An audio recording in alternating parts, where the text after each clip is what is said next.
Привет, с вами Котик Чаем. Сейчас экстренное включение. Мы гоняем Рейка на первой ночи.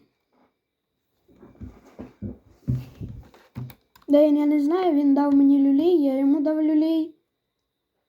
Ждем його. Коли він приходив, він убіг кудись в ту сторону. Ждем його.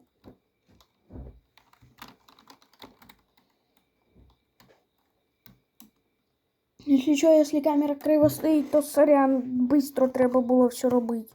Дуже бистро.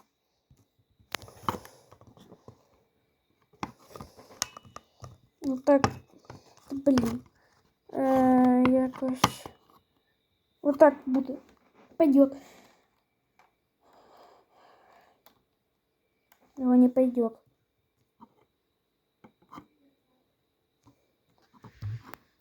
Його немає, може камеру повністю.